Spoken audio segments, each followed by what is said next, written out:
Yo, what's up? So I just thought I'd drop by to kind of like talk about something that I'd recently just noticed in this game that I have. What is this game I am referring to, you ask? Well, it's none other than Saint Seiya, Soldier's Soul, and I recently just noticed a favorite character of mine. What is this favorite character, you ask? Well, the favorite character, it's not Seiya, it's not Shun, or Shiryu, or any of the Bronze Saints. The character is none other than Mavi.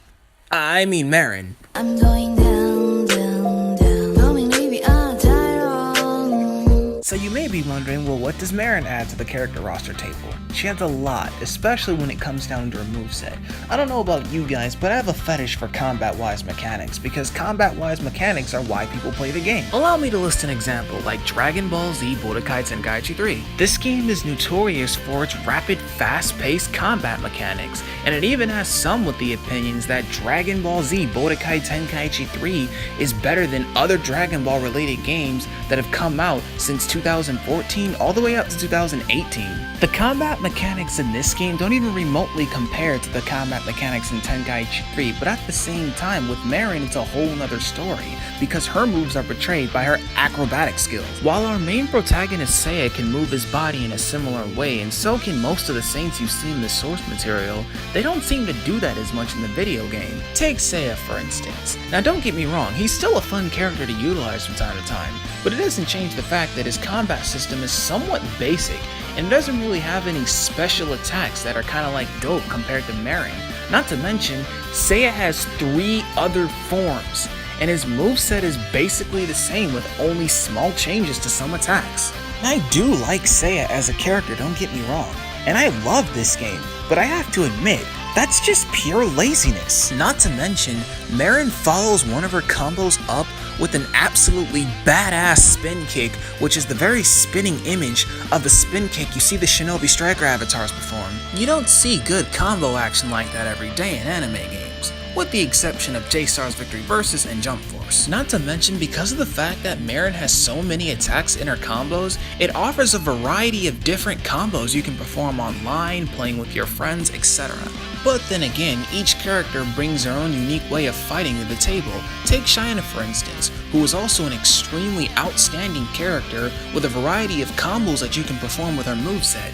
If there's a character I don't really like in this game, it would have to be Shun, and here's why. The range in his attacks due to that cursed nebula chain is unbearable at worst. It is to the point where, because of the fact that he swings his chain all over the damn map, it's hard to close in on him. People can literally spam his specials, and it would be hard to escape. And if you think I am kidding you, this footage will prove you otherwise. I have once encountered a Shun spammer. This fight alone caused me to detest Shun as a character in this game because of how cheap he is. Now, Marin and China aren't the only 2 characters I like in this game. If there is one character I absolutely love in this game, it would have to be the Gold Saint Aiolos. His moveset is absolutely outstanding.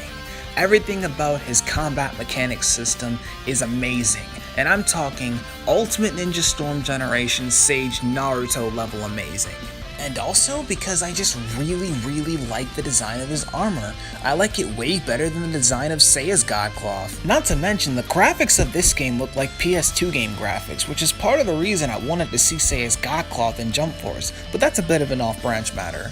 I don't really think there are any characters other than the 3 that I've listed that have good combos. If there are, please comment down below and I'll check them out. But anyways, I want to jump to something else in this game. The story mode. There is a lot about Saint Seiya Soldier's Soul story mode that is worth critique.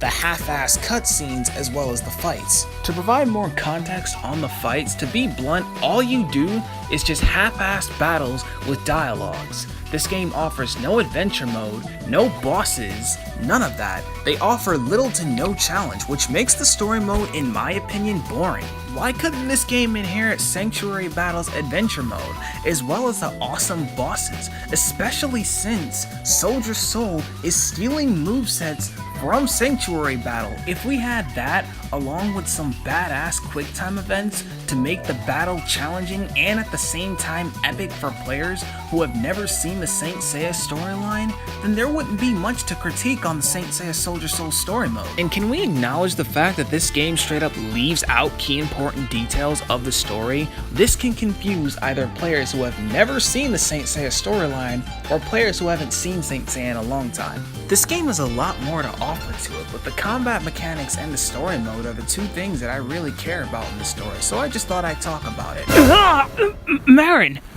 how long have you been there? Shenra, is everything okay up there? Everything's just fine, don't worry. I'm okay.